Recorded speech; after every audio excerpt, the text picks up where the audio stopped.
श्री राम की जन्मभूमि अयोध्या नगरी में बना भव्य राम मंदिर दुनिया भर में चर्चा में है।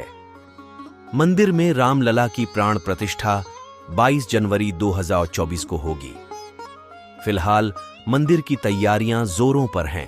अयोध्या नगरी यूं ही खास नहीं है, बल्कि इस नगर से विशेष धार्मिक महत्व भी जुड़े हैं। इसलिए तो अथर्ववेद में इसे देवताओं का स्वर्ग बताया गया है। सरयू नदी में बसी पवित्र नगरी अयोध्या को स्कंद पुराण में ब्रह्मा, विष्णु और महेश त्रिदेवों की पवित्र स्थली कहा गया है।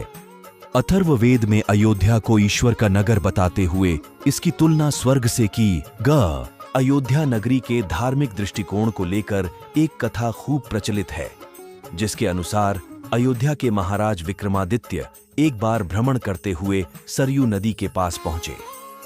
उस समय उन्हें अयोध्या की भूमि में कुछ चमत्कार दिखाई दिए। आसपास के संतों ने महाराज विक्रमादित्य को अवध भूमि की धार्मिक महत्ता के बारे में बताया। इसके बाद विक्रमादित्य ने यहाँ रामायण के अनुसार सरयू नदी के किनारे बसी अयोध्या नगरी की स्थापना सूर्यपुत्र वैवस्वत मनु द्वारा की गई। वैवस्वत मनु का जन्म लगभग 633 ईसा पूर्व बताया जाता है। ये ब्रह्मा जी के पौत्र कश्यप की संतान थे।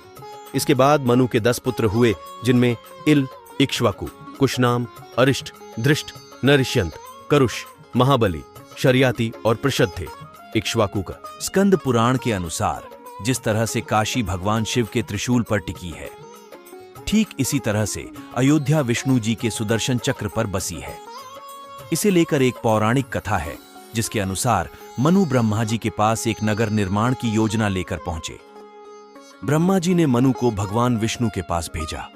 विष्णु जी ने मनु के लिए साकेत धाम का चयन किया। साकेत था। वाल्मीकि रामायण के 5वें सर्ग के बालकांड में अयोध्या का वर्णन करते हुए कहा गया है कि अयोध्या 12 योजन लंबी और 3 योजन चौड़ी थी। अयोध्या मंदिर और घाटों की प्रसिद्ध नगरी भी है। यहाँ के प्रसिद्ध सरयू नदी के किनारे 14 प्रमुख घाट भी हैं, जिसमें गुप्त द्वार घाट, कैकई घाट, कौशल्या घाट, पापमोचन घाय, लक्ष्मण घाट आदि हैं। अयोध्या में ही भगवान श्री राम का जन्म हुआ, इसलिए इसे राम जन्मभूमि कहा जाता है।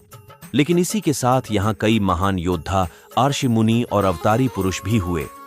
जैन मतानुसार अयोध्या में ही आदिनाथ समेत 5 तीर्थकारों का भी जन्म हुआ था।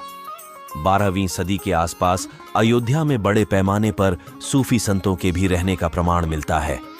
कहा जाता है कि भगवान श्री राम जी के समाधि लेने के बाद त्रेता युग में ही अयोध्या नगरी उजड़ गई थी।